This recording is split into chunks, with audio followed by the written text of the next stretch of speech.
producción, ¿sale? Adelante, adelante. Muy bien.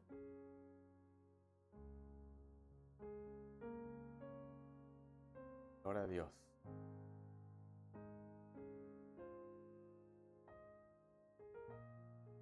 Vamos a hacer una palabra de oración, amén, para entrar al consejo de la palabra del Señor en esta hermosa mañana. Señor, te damos gracias por tu palabra. Te damos gracias, Señor, por este tiempo que hemos pasado alabando y exaltando tu nombre por medio de las alabanzas, Señor. Hoy nos disponemos, Padre, a compartir el mensaje de tu palabra, Padre. Ayúdanos, Señor, en todo momento a estar concentrados, Señor, atentos al consejo que tienes para nosotros, Señor. Ayúdanos en todo momento a recibir tu palabra con solicitud, con gozo, con alegría, Padre, y que de esta manera podamos recibirlo de parte tuya, Dios. Este consejo, y que nuestra vida sea instruida, sea encaminada por el camino al debemos ir todos y cada uno de nosotros como hijos tuyos. En el nombre de Jesús, ayúdanos en todo momento, Padre Celestial, a atesorar tu palabra en nuestros corazones y ponerla por obra en nuestras vidas, Señor. Te damos gracias, Dios, por todas las cosas, por cada uno de mis hermanos que estamos aquí presentes, como también te damos gracias por aquellos que estarán escuchando este mensaje por medio de las redes sociales, Señor. Bendecimos sus vidas y que esta palabra bendiga sus vidas de igual manera como lo hará con nosotros. En el nombre de Jesús te damos gracias, Señor. Amén.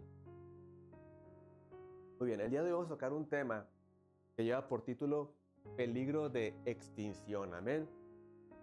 Y es un tema que de alguna manera vamos a tocar muchos puntos. Voy a tratar de ser muy breve. Deje pongo mi cronómetro para no pasarme de 2 horas, ¿verdad? Y para poder abordar todos los puntos que vamos a tocar el día de hoy, porque la verdad todos son muy importantes. Muy bien.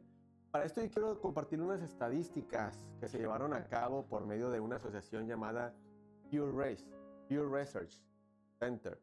Esta asociación se encargó de hacer algunas investigaciones referente a cuánto el cristiano convertido y que de alguna manera profesan la fe cristiana, cuántos de esos cristianos leen la Biblia, cuántos de esos cristianos oran y cuántos de esos cristianos tienen una asistencia continua a la iglesia. Amén.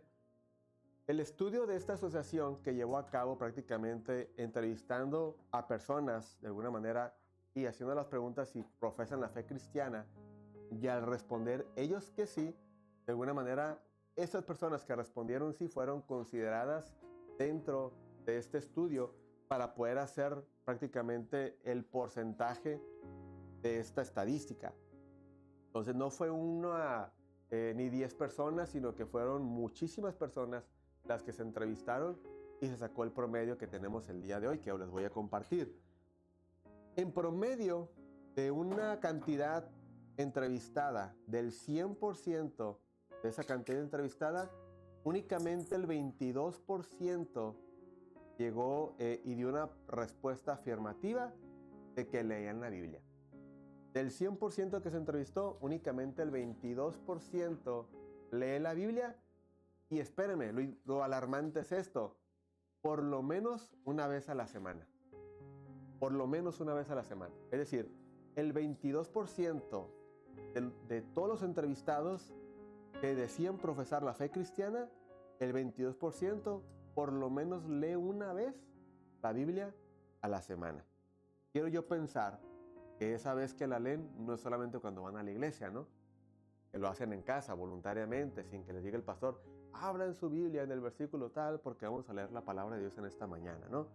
Entonces, el 22%. Entonces, si a ese 22%, que no está en la estadística, no lo hicieron de esa manera, que sacara la estadística de cuántos leen su Biblia cotidianamente, día a día, el 22% obviamente está más corto que esto, ¿no? Que estamos viendo el día de hoy. Quedaría mucho más corto. Entonces, para mí es una cifra muy alarmante, porque para quienes son pastores, somos pastores, para quienes enseñamos la palabra, siempre el deseo de nuestro corazón es que la iglesia lea la palabra, que la iglesia conozca la palabra. Pero únicamente de ese 100% entrevistado, el 22% lee por lo menos una vez a la semana la Biblia. Y es alarmante. Muy bien. La oración, cuando hicieron la pregunta de qué tanto oran al día, el 44% dijo y mencionó orar por lo menos una vez al día. Dijo orar una vez al día. Quiero pensar, quiero proyectarme a que no es la oración que hacen por los alimentos, ¿verdad? Porque si eso es así, pues entonces sí estamos un tanto más mal, ¿verdad? Entonces quiero pensar que ese 44% que dijo que sí oraban y diariamente, quiero pensar que apartan su tiempo, que tienen ese momento de intimidad con Dios y que de alguna manera inclinan sus rodillas o se inclinan delante del Señor para llevar una oración concentrada, consciente de lo que están hablando y diciendo, y prácticamente no se quedan dormidos al momento de estar orando, ¿verdad? Se despiertan, caray, estaba orando y ya son las 5 de la mañana. Empecé a las 9. Entonces, de alguna manera, y luego dicen que oraron de 9 de la mañana a 5 de la mañana, ¿no? No, hermano, te quedaste dormido en los 5 minutos. Bueno, en fin, quiero pensar yo que ese 44% ora una vez al día, pero lo hace con la devoción y de la forma correcta como debe ser, ¿verdad? Entonces, de alguna manera, pero aún así no deja de ser una cifra alarmante, porque la responsabilidad de cada hijo de Dios es orar todos los días y tener un momento de oración para con nuestro Dios. Amén. Entonces, de alguna forma, nuestra responsabilidad como hijos de Dios, responsabilidad cristiana de nuestra vida y salud espiritual, es siempre llevar a cabo una oración consciente en nuestros sentidos para con el Señor. Dice la palabra del Señor que cuando oremos, oremos con entendimiento, ¿sí? Sabiendo lo que estamos hablando, entendiendo lo que estamos orando y de alguna manera sabiendo pedir conforme a la voluntad de nuestro Dios. No acorde a lo que yo quiero, sino a lo que va acorde a la voluntad de Dios. Amén. Dice la palabra de Dios en el Padre Nuestro, Mateo capítulo 6 lo describe no como una forma de oración que tenemos que repetir todo el tiempo, sino a manera de un modelo de oración de cómo debemos orar. Y ahí mismo en esa palabra, en el Padre Nuestro, menciona una expresión que dice, hágase tu voluntad, mas no la nuestra. Entendiendo la soberanía absoluta de nuestro Dios sobre todo el mundo, sobre nuestra vida y sobre la humanidad. Amén. ¿Está conmigo, familia? Muy bien, perfecto. La siguiente encuesta que se hizo, o la siguiente pregunta a los encuestados o a los entrevistados, era ¿qué tan regularmente asistes a la iglesia? Y es otra cifra alarmante, porque del 100% entrevistado, únicamente el 30% mencionó asistir regularmente a la iglesia por lo menos una vez a la semana. Por lo menos una sola vez a la semana. Es decir, si en la iglesia donde cada cristiano de estos encuestados que dijeron que sí estaban congregando, tenían por lo menos 2 o 3 servicios a la semana, no estaban yendo a los 3, sino únicamente una sola vez a la semana, y lo que es habitual, voy a imaginarme que es el día domingo, ¿no? El día domingo que van a la iglesia. Entonces, de alguna manera, yo creo que aquí es importante que como hijos de Dios comprendamos la responsabilidad que tenemos delante de Dios de asistir regularmente a la iglesia. No por quedar bien con el pastor, porque el pastor me vea, sino porque yo entiendo la necesidad de Dios que yo tengo, ¿verdad?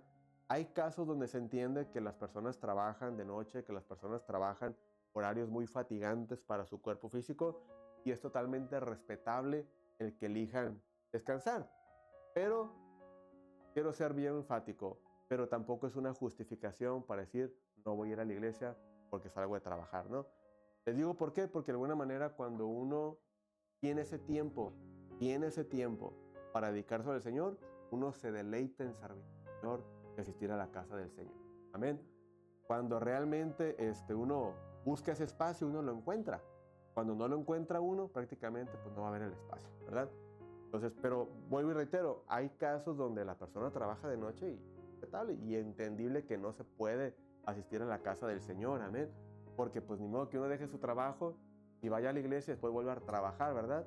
Lo van a tomar como abandono de trabajo y de alguna manera lo dejan sin chamba. Entonces, hay casos que es comprensible, que se puede comprender, pero yo creo que hay casos donde podemos poner en balance y decir, oye, hora y media, una hora en la casa del Señor, yo creo que puedo hacer el esfuerzo para ir a la casa del Señor y dedicarle ese tiempo de calidad a Dios y llevar a cabo prácticamente después mi descanso, ¿no? Llevar mi vida. Vamos a ver poco de eso más adelante, ¿no? Porque vamos a tocar algunos puntos del por qué el tema el día de hoy y hacia dónde va enfocado. Vamos a ir a la palabra de Dios en 1 Timoteo capítulo 1, versículo 3, versículo 7. Primera carta a Timoteo, ¿verdad? O de Timoteo, capítulo 1, versículo 3 al 7. Indica con un amén cuando ya lo tenga. ¿Lo tenemos? Muy bien. Dice la palabra del Señor de la siguiente manera. Como te rogué que te quedases en Éfeso cuando fui a Macedonia, para que mandases a algunos que no enseñen diferente doctrina. Dice que no enseñen diferente doctrina, ni presten atención a fábulas y genealogías interminables que acarrean disputas más bien que edificación de Dios, que es por fe. Así te encargo ahora, pues el propósito de este mandamiento es el amor nacido de corazón limpio y de buena conciencia y de fe no fingida, de las cuales cosas, desviándose algunos, se apartaron a vana palabrería, queriendo ser doctores de la ley, sin entender ni lo que hablan ni lo que afirman. Amén. ¿Está conmigo, familia? Muy bien. Ahora, el tema por qué lleva el título Peligro de extinción. Y es que la realidad, iglesia, la realidad es que la iglesia cristiana al día de hoy está enfrentando situaciones muy complejas, ¿sí? La tecnología y muchas cosas que hay el día de hoy están siendo usadas como herramientas para que la iglesia deje de perder la esencia que es en la tierra y que ha sido dejada por Dios, y está perdiendo su propósito y el enfoque por el cual Dios dejó a la iglesia en la tierra. Vamos a ver, son 14 puntos, quiero ir muy rápido tocando todos y cada uno de ellos para que de esta manera nosotros podamos llegar a la comprensión y podamos darnos cuenta lo mucho que el enemigo se ha infiltrado en la iglesia con ideologías, forma de pensar, razonamiento humano, conclusiones humanas y filosofías humanas que se han infiltrado en la iglesia, y la iglesia está perdiendo su esencia como Cristo la había dejado inicialmente en la tierra, y la iglesia, se lo digo con todas las palabras, realmente no está cumpliendo su función como iglesia de Cristo en la tierra, como iglesia de Cristo. ¿Hay parte de la iglesia que sí está cumpliendo su función? Sí, yo no voy a decir que no. Yo no voy a decirle que no. Pero hay gran parte de la iglesia de Cristo que no está cumpliendo su función y que está yendo más tras filosofías humanas y tras el humanismo que se ha infiltrado de una manera tan fuerte en la iglesia que nos ha llevado a la iglesia a desviarse del propósito real establecido por Dios en su palabra en la tierra. Amén. Primer punto, la iglesia, ciertamente ya hemos estudiado que es importante que el cuerpo de Cristo se reúna en una congregación y regularmente asista a un templo para reunirse, fomentar la coinonía, la edificación del cuerpo de Cristo entre uno y otro, la ayuda entre hermanos, ¿verdad? Y el apoyo espiritual entre unos y otros. Pero de alguna manera, al día de hoy, se está enseñando de una manera tan fuerte y tan marcada en redes sociales que no es necesario que un cristiano asista a la iglesia, que no es necesario que la gente se congregue, que no es necesario que la gente asista a un templo y que no es necesario que la gente tenga como, vamos a decirlo de esta manera, como costumbre o hábito asistir a una congregación. Pero yo quiero recalcar, la iglesia de Cristo no va al templo por hábito, no va al templo por costumbre, va al templo y asiste a un templo por convicciones. Por convicciones. Nosotros no somos ni de costumbres, no somos ni de hábitos, somos de convicciones. Y hacemos el asistir a la iglesia, lo hacemos por una convicción. Porque hemos entendido que para nosotros es más edificante asistir al cuerpo de Cristo que quedarme en casa. Es una realidad, porque mire, si hablamos de los cristianos que se quedan en casa, más del 50%, y vamos, estamos siendo misericordiosos, ¿no? Probablemente más del 50% se queda el día domingo en casa para levantarse más tarde o para hacer labores prácticamente o pendientes que quedaron en la semana, o simplemente para tener un día de esparcimiento, ya sea solos o con la familia, dependiendo sea el caso, ¿no? Pero lo menos que hacen es buscar a Dios en su corazón, con todo su corazón. Lo menos que hacen es leer la palabra, tener un momento de intimidad, un momento de oración, un momento de búsqueda del Señor, tener un culto o un altar familiar, sino que lo hacen es aprovechar el domingo para salir a pasear, para salir a comer, visitar a fulanito, visitar a perenganito, ¿verdad? Y lo utilizan para hacer muchísimas otras actividades, pero menos tener una intimidad con nuestro Dios, una búsqueda de nuestro Dios. Entonces, este tipo de pensamiento se ha infiltrado en la iglesia y lamentablemente muchos cristianos profesan y enseñan esto, pero sin fundamentación bíblica ni evidencia de vida cristiana. ¿Qué es la evidencia de vida cristiana? Es simple y sencillo. Para un cristiano, ¿le ha sido de beneficio ir a la iglesia? Todos podemos responder que sí. Pero también nos vamos a topar cristianos que dejaron de ir a la iglesia, y cuando dejaron de ir a la iglesia, dejaron de tener interés por buscar de las cosas de Dios. Dejaron de orar, dejaron de leer la Biblia, dejaron prácticamente de tener esa intimidad con Dios, y el día de hoy están más fríos que un témpano de hielo. Es la realidad, es la realidad. O sea, no ocupamos ir a levantar una estadística con cristianos que ya no están yendo a la iglesia y cuál ha sido su consecuencia o cuál ha sido su experiencia del haber dejado de ir a la iglesia. No ocupamos hacerla, porque ellos mismos, muchos de ellos han venido a la iglesia y han dicho, dejé de ir a la iglesia como 5 años, o como 3 años, o 1 año, o meses, y la verdad estaba frío, más frío que un témpano de hielo. Y la verdad, mi corazón me pedía a gritos que fuera a la iglesia, porque ese es mi lugar seguro. Y muchos han testificado eso, y testifican eso, y seguirán testificando eso, porque sabemos que yendo a la iglesia tenemos mucho mayor beneficio que estando lejos de ella. Y eso prácticamente lo podemos constatar o argumentar por evidencia de vida cristiana. Y usted y yo podemos constatar por evidencia de vida cristiana que nos ha sido más provechoso asistir a la congregación que dejar de asistir.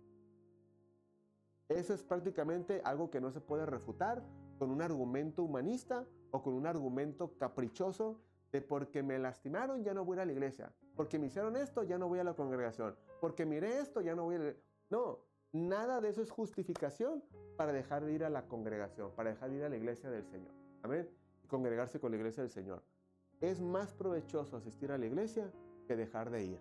Así que todo aquel que esté enseñando que es mejor y que no tiene nada de malo no ir a la iglesia y que es mejor que no vamos a la iglesia porque no es una obligación, porque no es un mandato, porque no es algo que nos condene, todo aquel que esté enseñando así, agárrese de la silla, porque el Señor le va a pedir cuenta de todas las palabras que están diciendo. Y todas las personas que están arrastrando a que practiquen y lleven a cabo este tipo de conducta que no es cristiana y no es bíblica, Dios les pedirá cuenta de todo lo que están enseñando fuera de la palabra del Señor. Amén.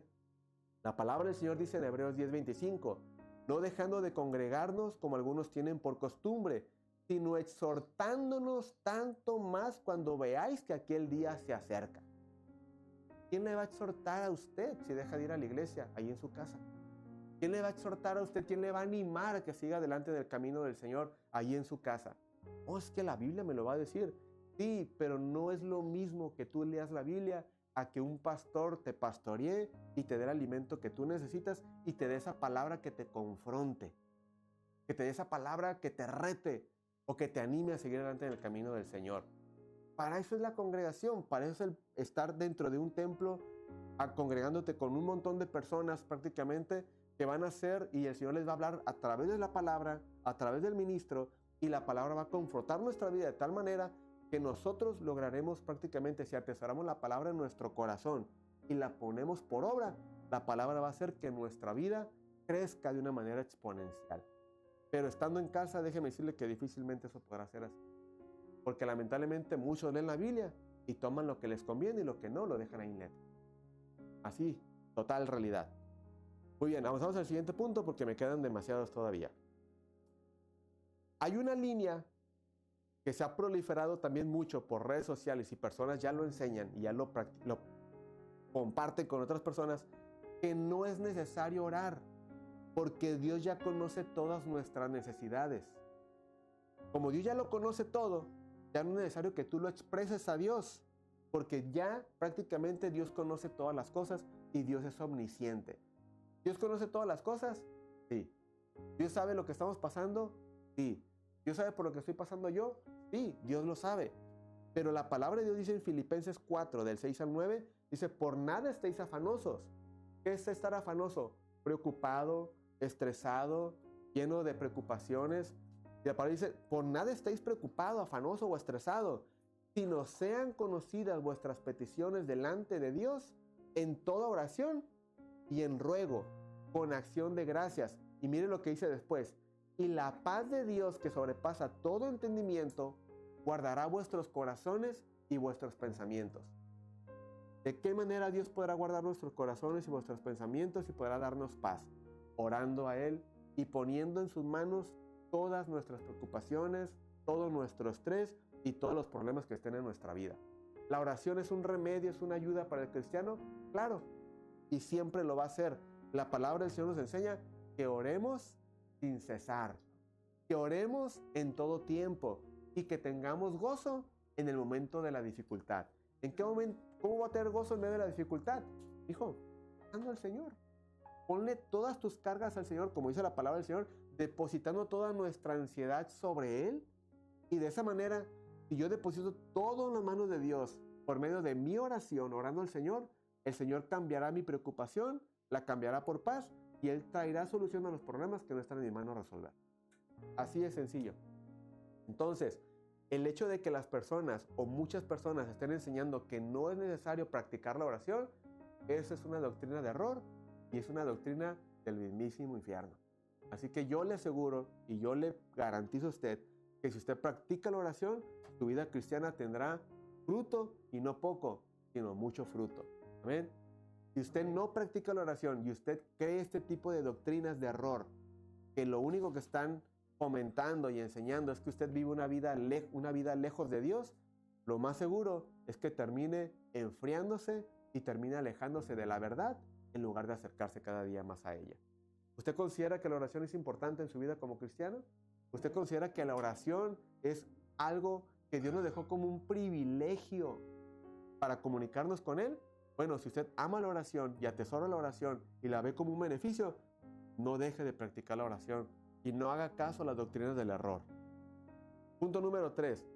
También nos están enseñando que ya no es necesario leer la Biblia, porque el Espíritu Santo nos dará revelación cuando ocupemos conocer algo acerca de la palabra de Dios.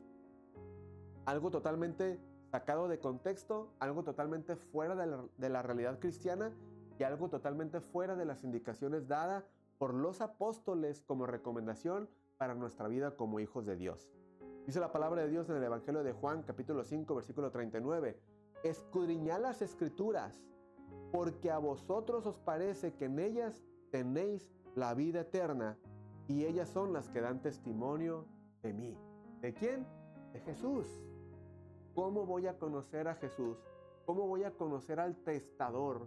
¿Cómo voy a conocer al que me dio la vida eterna? ¿Cómo voy a conocer lo que es la vida en abundancia? ¿Cómo voy a conocer cómo llevar a cabo mi vida cristiana, mi vida, mi relación con Dios? ¿Cómo voy a saber cómo voy a crecer y avanzar como cristiano si no me preocupo por leer la Biblia? Lo vimos la semana pasada. Si hay un manual de instrucciones para nuestra vida como hijos de Dios para crecer como cristianos, es la Biblia. ¿La gente quiere saber cómo conducir su vida? Lea la Biblia. ¿La gente quiere saber cómo llevar una vida sana? Lea la Biblia. ¿La gente quiere saber cómo agradar a Dios y cómo vivir conforme a su voluntad? Lea la Biblia. Ahí están las respuestas y ahí está la solución para todas nuestras necesidades, nuestras incógnitas y para todo lo que nosotros como seres humanos llega a surgir en nuestra vida. Pero si no leemos la Biblia, nunca podremos entender el propósito de Dios para nosotros y nunca sabremos lo que Dios prácticamente tiene para mí. Amén. Entonces, ¿queremos ir por el camino correcto? No haga caso a las doctrinas de error. No haga caso a esas farándulas, filosofías, razonamientos humanos que lo único que hacen es alejar a la gente, al cristiano, de una vida de intimidad con nuestro Dios. Amén. Punto número 4. Ofrendar no es necesario ni aportar para la obra de Dios, porque Dios no necesita ni edificios, Dios no necesita de nuestras finanzas y Dios no necesita de los recursos financieros que puedas aportar para la iglesia donde tú asistes. ¿Sabe qué? Esto también es otra mentira totalmente errónea. Yo le hago una pregunta a usted el día de hoy, a usted que nos escucha por redes sociales, de los que estamos aquí presentes. ¿Cómo cree usted que se sostiene un templo que se usa como iglesia? ¿Cómo cree usted que se pagan los servicios de un edificio que prácticamente se utiliza como una iglesia? ¿Cómo cree usted que se compran los bienes o los inmuebles, ¿verdad?, que se ocupan para prácticamente el lugar?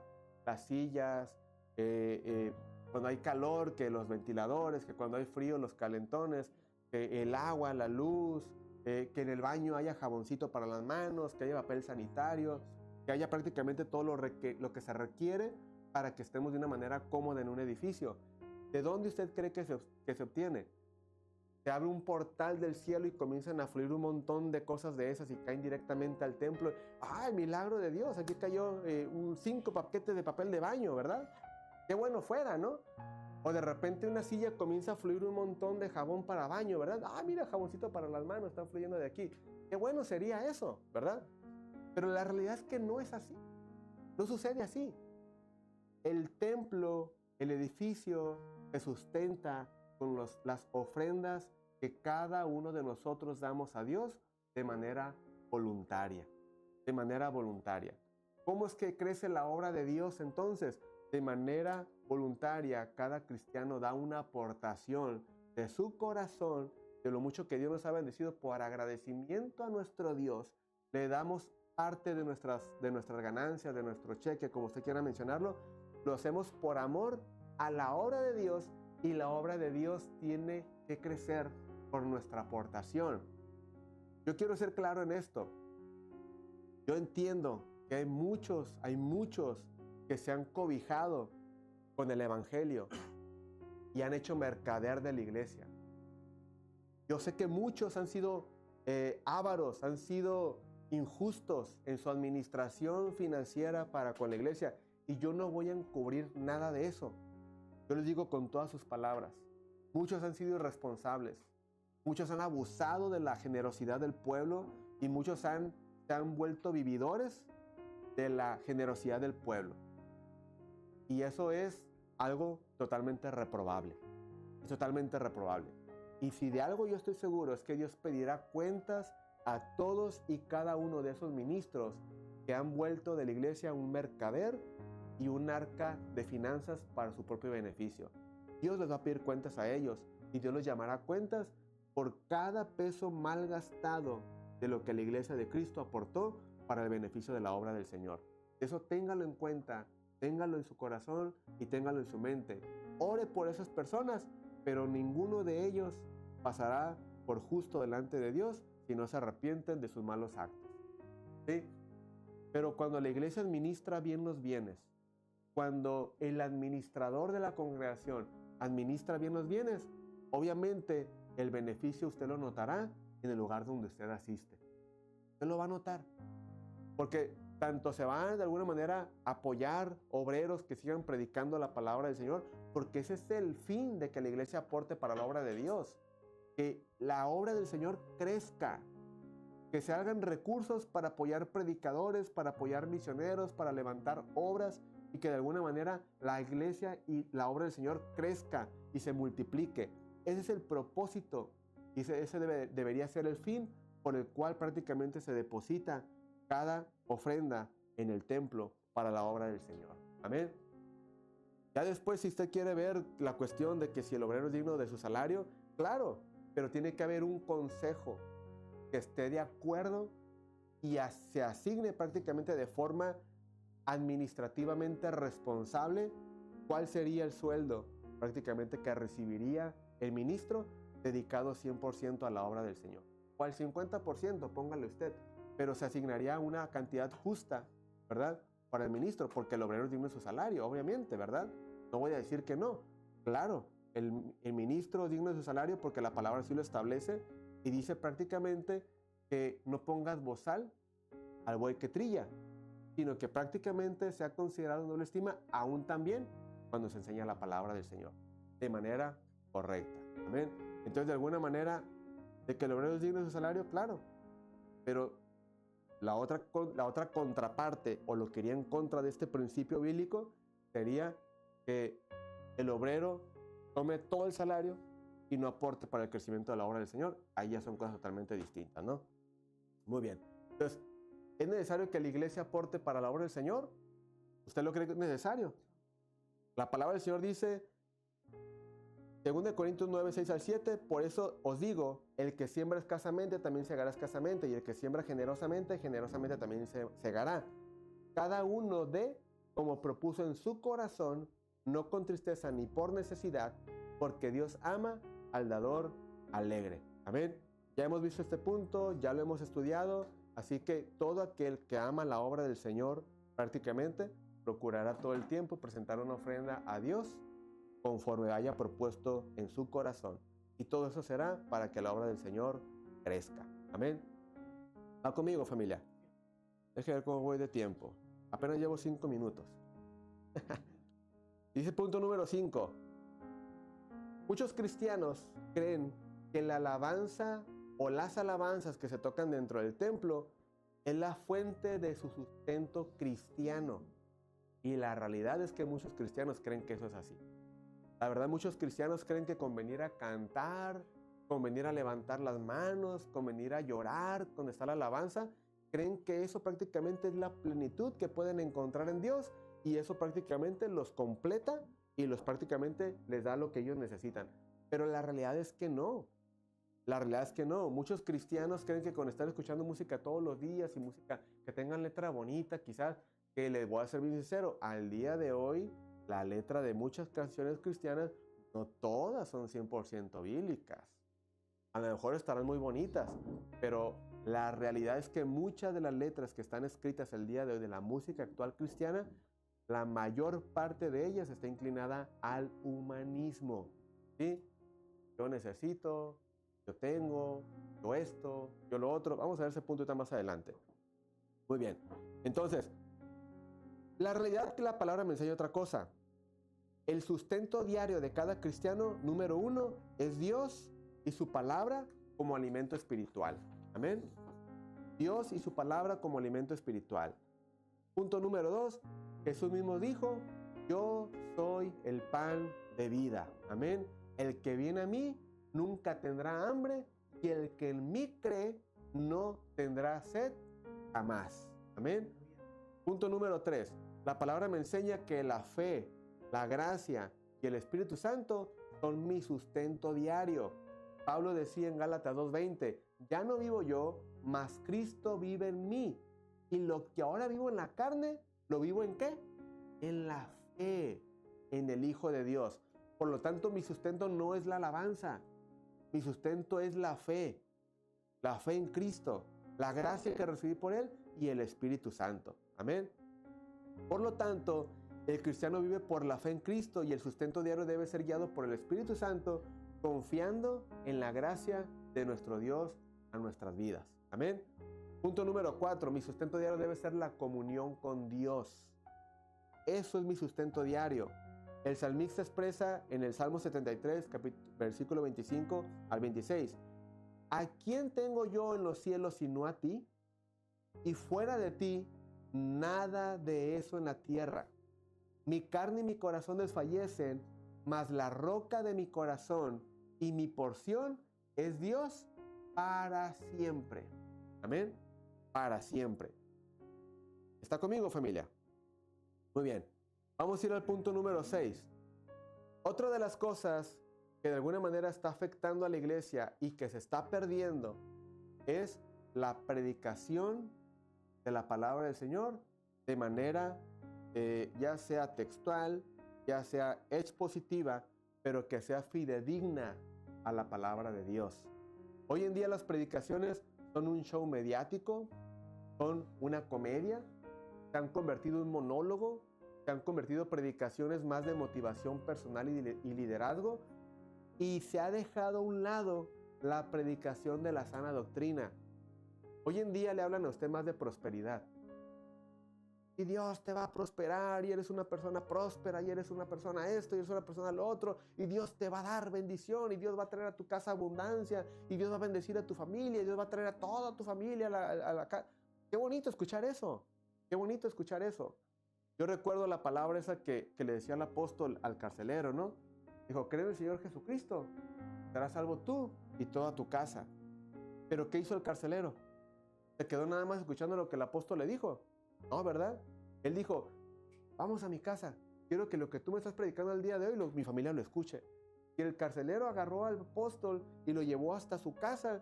Y ahí le predicó el apóstol a la familia del carcelero y toda la familia del carcelero se convirtió al Señor en ese momento. ¿Sí o no? Entonces, él creyó la palabra que se le había predicado en ese momento. Pero él no se quedó con ella. Él fue y la enseñó. Es un pasaje específicamente dado al carcelero. Ahora, yo quiero ver esa palabra también vivirla en mi vida. Yo quiero ver esa palabra también manifestada en mi vida. ¿Qué nos queda hacer?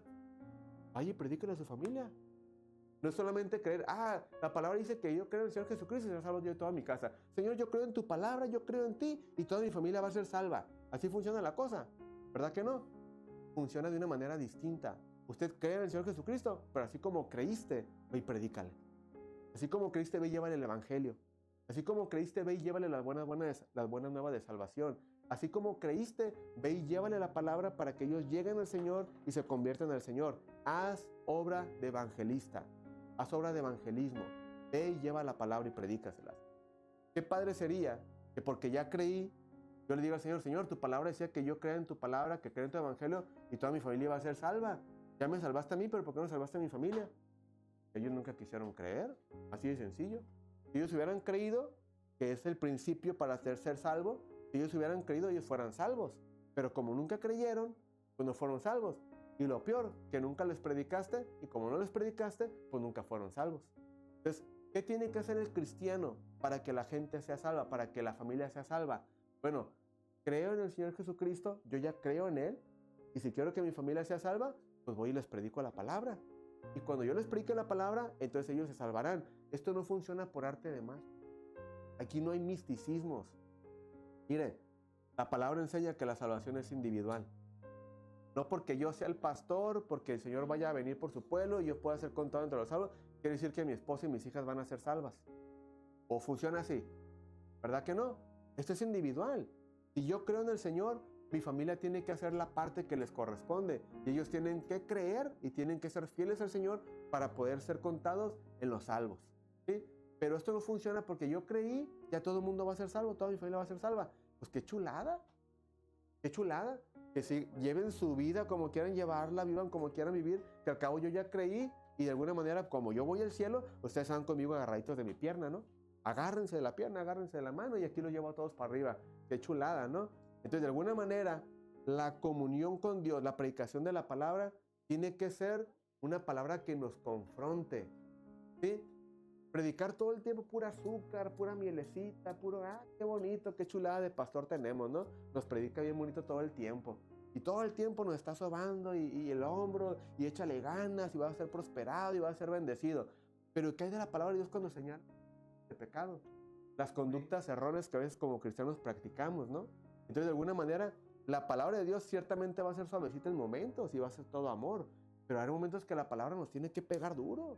Nos tiene que corregir, nos tiene que exhortar, nos tiene que ayudar a animarnos para seguir adelante y dejar la vida pasada y vivir una vida apegada a los principios de nuestro Dios.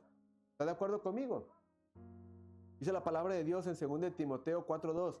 Se predica la palabra, insiste a tiempo y fuera de tiempo, redarguye, reprende, exhorta con toda paciencia y doctrina. Amén. Entonces, no, la predicación no tiene que ser un show mediático.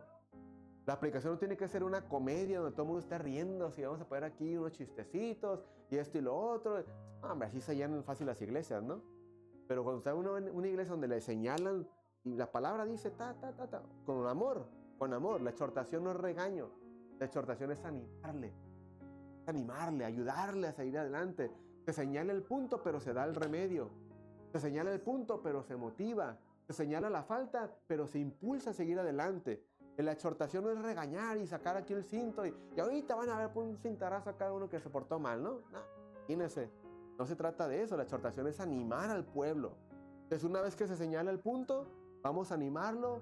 Esta es la salida, este es el remedio, esta es la pomadita, póngase pomadita y ándele, mijito, siga adelante con su camino en el Señor, ¿verdad? Entonces, de alguna manera, la predicación en las iglesias se ha dejado de dar conforme a la palabra del Señor. Yo le hago una pregunta. Pablo llegó dándole palmaditas a la iglesia de Corintios. Pablo llegó dándole palmaditas a la iglesia de Gálatas. Llegó con Gálatas insensatos. La primer cintarazo que le da, ¿no? ¿Quién los ha engañado? Ustedes ya conocían la verdad, ya conocían el evangelio y ahora se están desviando por doctrinas de demonios. ¿Saben qué? Aunque un ángel del cielo bajare del cielo y les enseñara una doctrina diferente, el tal se ha llamado anatema. Lo que ustedes tienen que caminar es lo que yo les enseñé y tras, comienza a exhortarlos. Entonces, cuando llega con los de Corintios, de igual manera, llega a creer que ustedes ya debiendo ser maestros, todavía necesitan lechita, como niños chiquitos que le dé lechita. Usted ya debería estar enseñando la palabra y comienza a enseñarles los errores, pero también comienza a animarlos, ¿no? Entonces, de alguna manera, hermano, la palabra, la predicación de la palabra de Dios tiene que ser fidedigna al consejo de Dios para nuestras vidas. ¿Nos va a gustar todo el tiempo? No, no nos va a gustar. Va a haber días que va a ser así como que, caray, espérame, a mí me decían que Dios era amor. Sí, Dios es amor. Y Dios al que ama corrige. Y si Dios nos está corrigiendo es porque nos ama. Si no nos amara, nos dejara hacer lo que nosotros quisiéramos. Pues si Dios nos ama, Dios nos va a corregir. ¿Y cómo lo va a hacer? Por medio de su palabra. Amén. ¿Está conmigo, familia? Muy bien. Punto número 7. Ya vamos a acabar. Vamos a la mitad. Los demás van a ser más rápidos. Punto número 7. La enseñanza, prácticamente ya no hay enseñanza dentro de la iglesia del Señor. Prácticamente se ha dejado, ya no hay escuelas dominicales en muchas iglesias, ya no se enseña la palabra de Dios de manera fidedigna, o lo que se enseña es un evangelio total y absolutamente light. Ya no hay una enseñanza doctrinal.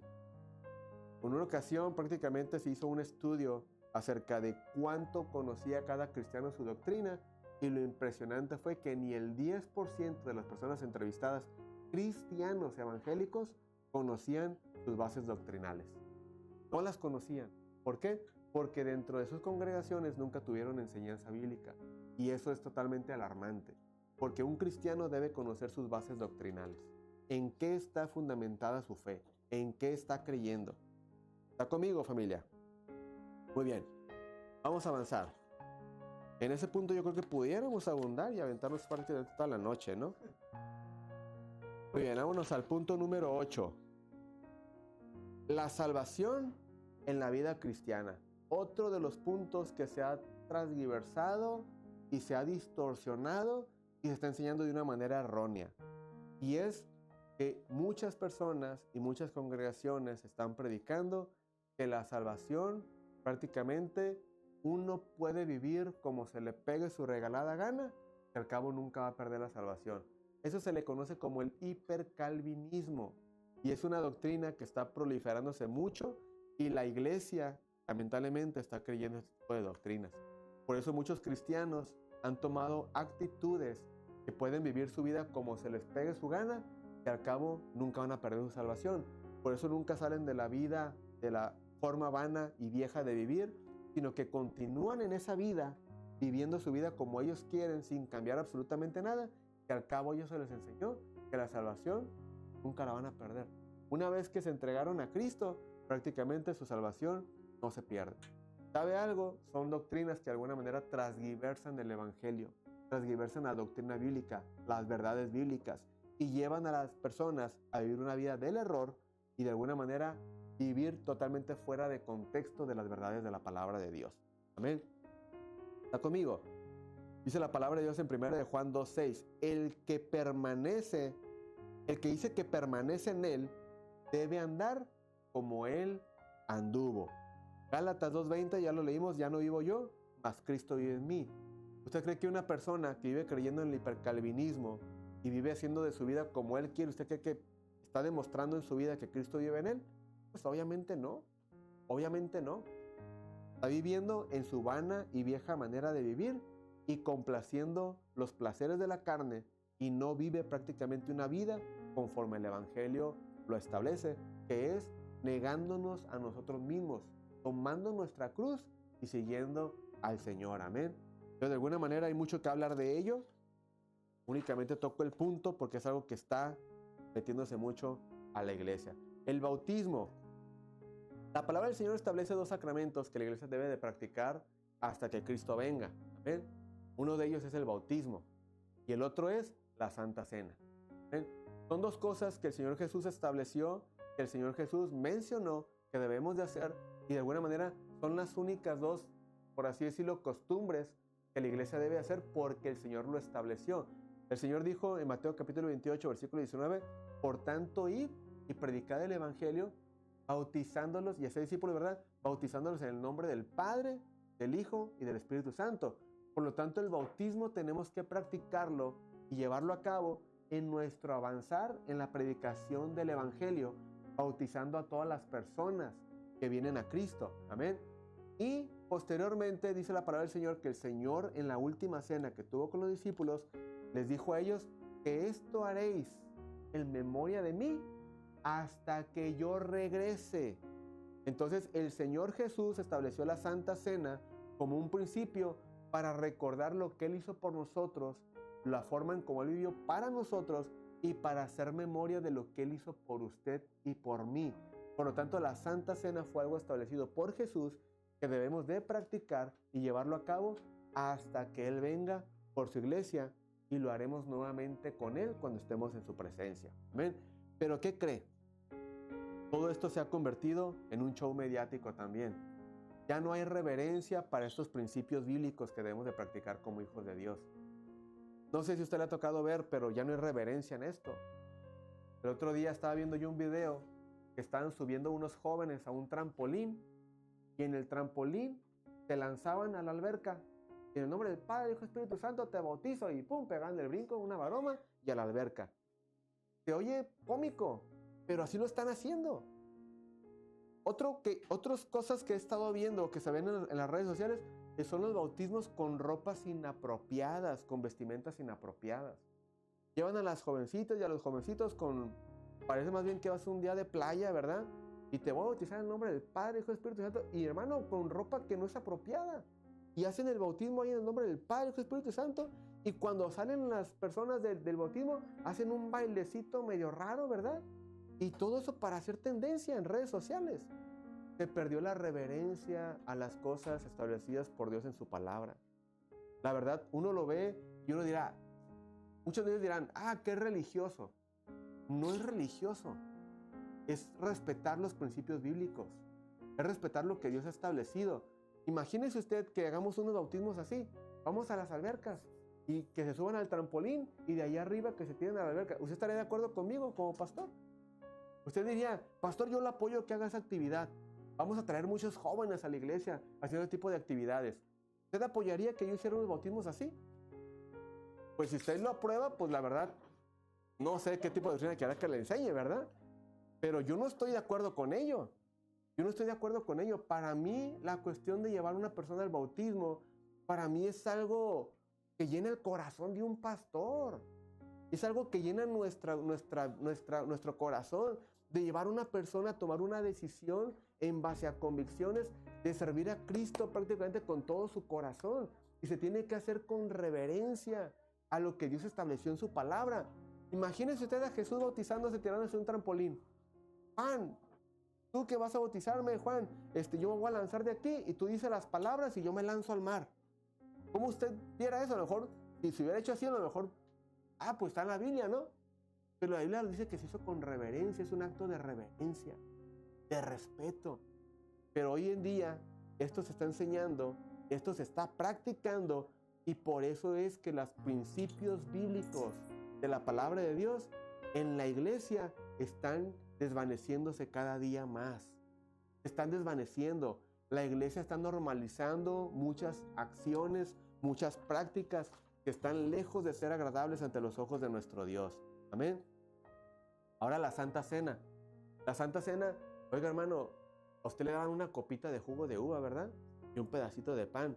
Ah, no, hoy en día es un buen pedazo de pan, un pan completo para usted, con un buen vasote lleno de vino. Ahora imagínese usted cómo va usted a practicar una Santa Cena con un panezote y con un vino. ¿Cómo va a terminar usted? Pues primero empezamos en la mesa, después terminamos ahí en el piso todos tirados, ¿no? Porque imagínese, ya con un vaso de vino, pues ¿quién le va a negar el segundo? Pues si el otro ya va a estar igual que usted, ¿cierto o no? Entonces ya se ha perdido el respeto de esto. Y no me escuche nada más a mí, investíguelo, véalo en redes sociales. Están celebrando la Santa Cena, ir en un panezote por acá, y así la mordidona y el tragote al vino. Y otra mordidota al pan y otra acá. Oiga, parece más bien como que la torta del Chavo y un refresco de uva ahí en la mano, ¿no? La verdad sí son cosas muy tristes, hermano, y están pasando. Se oye así como que muy cómico, se oye así, pero la verdad es triste. Los principios bíblicos se están desvaneciendo y cada día la mente del cristiano actual se va prácticamente cada día corrompiendo, va normalizando muchas cosas, a lo que es correcto lo llaman religioso, anticuado, antiguo, y hay que modernizarnos y hay que hacer las cosas de esta manera. Oiga, ¿quién le dijo a ellos que Dios ocupaba ayuda para llevar a cabo la doctrina cristiana? ¿Quién les dijo a ellos que Dios, en qué momento Dios les dio la estafeta? Y Él dijo, establezcan nuevos principios, nuevas doctrinas y nuevas formas de llevarlos a cabo, porque las mías ya están anticuadas. ¿En qué momento Dios les dijo eso a ellos? En ningún momento. Por eso la sana doctrina el día de hoy está escasa. Está escasa la sana doctrina. Hoy en día la iglesia se está fundamentando más en otros principios que no son principios bíblicos, que son principios humanos, y están basándose en ello y fundamentándose en ello antes que abrazar la palabra de Dios. Antes que abrazar la palabra de Dios. Amén. Ahora el evangelismo. El evangelismo ya nos enseña a evangelizar de la forma como Dios establece que se evangelice. Hoy en día se habla un Dios todo amor, Dios te ama como eres, Dios te ama. ¿Es una verdad? Sí, es una verdad. Pero volvemos a lo mismo. Dios al que ama, corrige. Y Dios cuando adopta a alguien como hijo, es para corregir su forma de vida. ¿Sí? Pero imagínese un Dios todo amor. Vive como quieras, sé como quieras, haz lo que quieras, no cambies, no te preocupes, Dios te ama y Dios te ama. Un Dios todo amor. Óigame, pues entonces, ¿por qué están los que están en el infierno? Y es un Dios todo amor. La palabra habla de un Dios justo. Y Dios es justo en base a sus principios. Y si hay gente que en este momento está en el lugar de tormento, y si hay gente que va a ir a ese lugar, es porque Dios es justo. Y Dios en su justicia, ligada con el amor, dará prácticamente su recompensa a todos los que no creyeron en Él conforme a las Escrituras, no conforme al humanismo que se está predicando el día de hoy. ¿Sí? ¿Usted cree que Dios ama al pecador? Ahora, ¿usted cree que Dios aborrece el pecado? Déjeme le aclaro algo. Ese dicho no es de la Biblia. Ese dicho fue, si no me acuerdo, de Mahatma Gandhi. Él lo dijo en uno de sus libros. Dios ama al pecador, pero aborrece el pecado. Y eso no es una verdad bíblica. La Biblia dice que Dios aborrece y mira de lejos al altivo de corazón. La Biblia dice que Dios aborrece al perverso. La Biblia dice que Dios aborrece al impío, que Dios aborrece al que practica pecado. La Biblia no dice que Dios ama al que practica pecado. Dios ama al que adopta como hijo. A eso sí ama. Pero Dios dice en su palabra que Dios aborrece al que practica pecado. ¿Que hay amor para Él? Sí hay amor para Él. ¿Que hay amor para el que peca? Sí hay amor para el que peca. Pero Él tiene que venir a donde está el amor. Así de sencillo. No lo digo yo, lo establece su palabra. Lo establece su palabra. Amén. Así que todo aquel que practica pecado, Dios no lo va a amar. Dios lo va a aborrecer. Y para que esa persona pueda ser amada por Dios, Él tiene que venir a donde está la fuente del amor, que es a Cristo Jesús. Y entonces Él será amado, y entonces Él será adoptado, y entonces dice que será y recibirá el título de Hijo de Dios. De Hijo de Dios. Amén. ¿Está conmigo, familia? Pero el evangelismo de hoy en día es: sé como quieres, ven como quieras, y sé como quieras ser. Dios ama, Dios te ama y Dios siempre te va a amar. Por eso es que ha habido muchas teologías, aún teologías de los LGTB, que ellos predican que Dios es amor y que Dios les ama y que Dios les va a amar. Miren, yo no tengo nada en contra de que Dios es amor. Yo apoyo la idea de que Dios es amor. Pero Dios, al que ama, lo va a corregir. Vuelvo a reiterar en ello. Y Dios va a amar al que venga a Él. Al que venga a Él. ¿Está conmigo, familia? ¿O ya entramos en conflicto? ¿Vamos bien? Muy bien, últimos puntos. Hoy en día hay más líderes eclesiásticos catalogados como coachings, catalogados como animadores, catalogados como motivadores, catalogados como personas entusiastas que llevan a la gente a tener un buen estado de ánimo, pero no personas que se esfuercen por predicar un mensaje fidedigno a la palabra de Dios. Y esto es traducido como mercadotecnia. Mercadotecnia, ¿sí?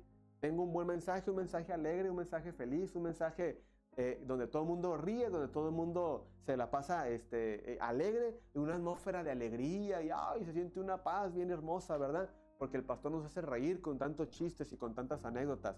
Muy bien, pero esto únicamente se convierte en mercadotecnia y traducido hacia favor de la persona que dice ser un líder eclesiástico, simple y sencillamente se traduce en beneficios y activos para sus bolsillos.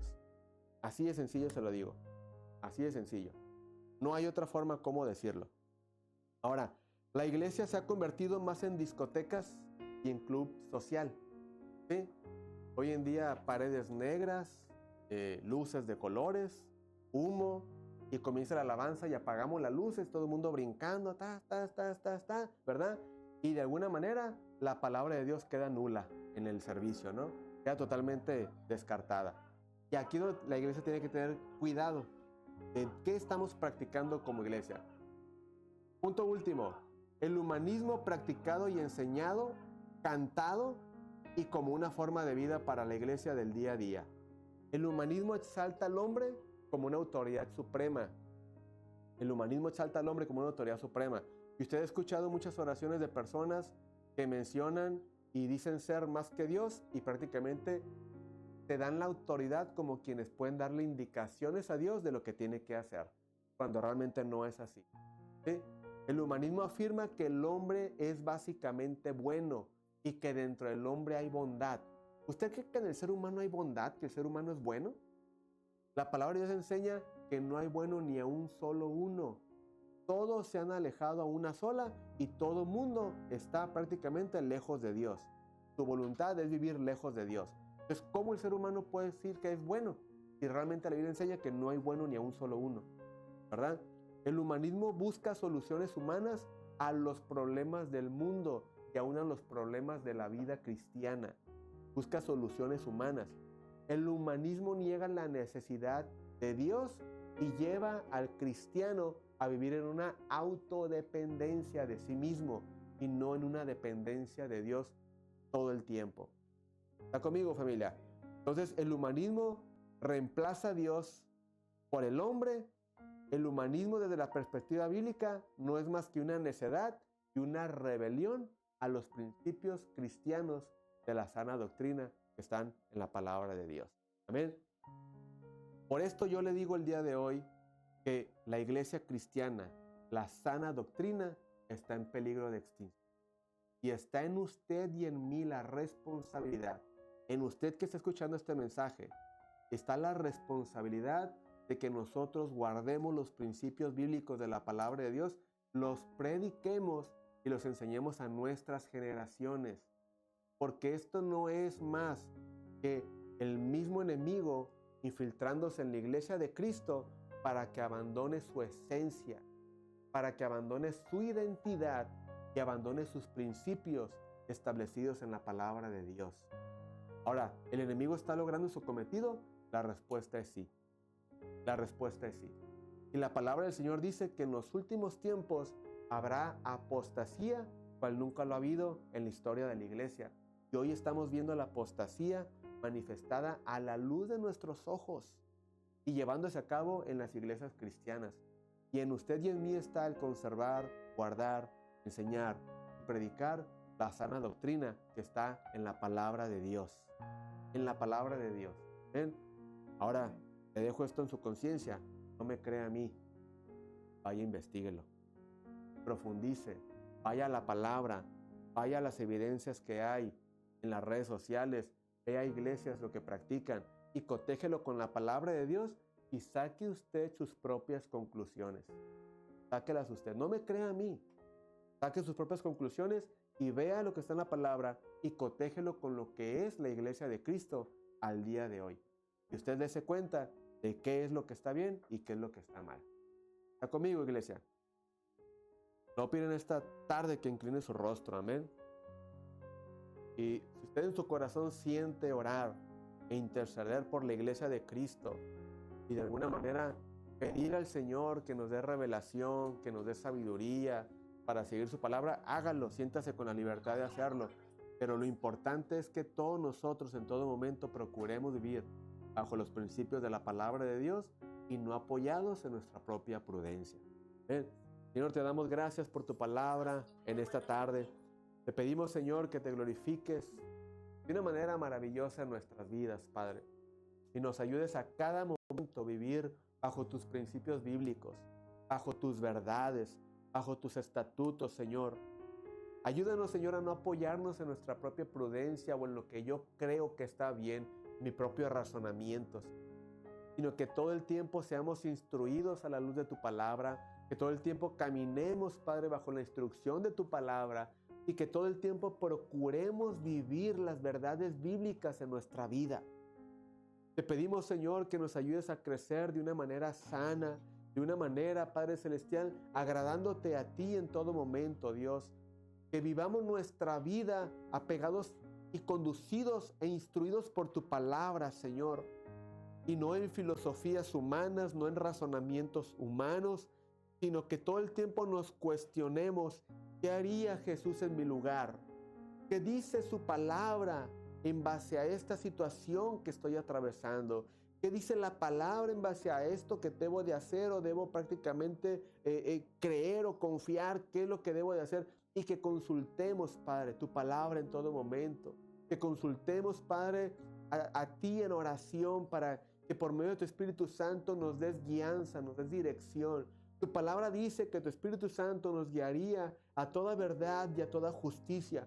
Por lo tanto, Señor, creemos, Señor, y tenemos la convicción de que dependemos total y absolutamente de ti. Dependemos de ti, Señor. No somos autónomos ni somos autosuficientes, Señor, sino que dependemos de ti y confesamos nuestra dependencia de ti en todo momento, Padre. Ayúdanos a no apoyarnos en nuestra inteligencia, razonamientos y demás, sino que todo el tiempo busquemos tu dirección día y noche en todas las áreas de nuestra vida, Padre. Matrimonio, laboral, cotidianamente, Padre Celestial, y sobre todo nuestra vida espiritual. En el nombre poderoso de Jesús, ayúdanos grandemente, Señor. Trae claridad a nuestros pensamientos, trae sabiduría al corazón y ayúdanos en todo momento, Padre Celestial, a ser instruidos por tu palabra. En el nombre poderoso de Jesús. Señor, que todo el tiempo, Padre, tu palabra en esta iglesia Berea sea predicada en base a la sana doctrina. Sea predicada tu palabra en base a la iluminación de tu palabra y en base a tus principios bíblicos, Padre. Guárdanos en todo momento de practicar cosas que están fuera de tu voluntad, del contexto bíblico, y cosas que nos lleven fuera de una vida agradable delante de tus ojos, Señor. En el nombre poderoso de Jesús, ilumina nuestro corazón, ilumina nuestro entendimiento y que el temor a ti todo el tiempo esté presente en nuestras vidas. En el nombre poderoso de Jesús, te damos gracias por tu palabra, Señor. Oramos por aquellos hermanos que quizás están en un error, Te pedimos que tu Espíritu Santo les redarguya, les ilumine el camino y los lleve por el camino de verdad y por la senda de justicia, Padre. Si algún hermano está confundido, Padre Celestial, esclarece sus pensamientos, trae claridad a todas y cada una de las dudas que tenga dentro de él y que tu Espíritu Santo lo lleve por el camino de verdad y de justicia y pueda ser instruido en la verdad de tu palabra, Señor. En el nombre poderoso de Jesús, te damos gracias, Señor, y a tu nombre sea la gloria, la honra, ahora y por siempre. Amén. Gloria a Dios. Dios los bendiga, Dios les guarde y gracias por el tiempo que estuvieron con nosotros ahí en redes sociales. Amén. Y también vamos a orar para hacer despedido ese servicio, más nunca la presencia de nuestro Dios. Amén. Vamos a orar para ser despedidos. Señor, te damos gracias por este tiempo que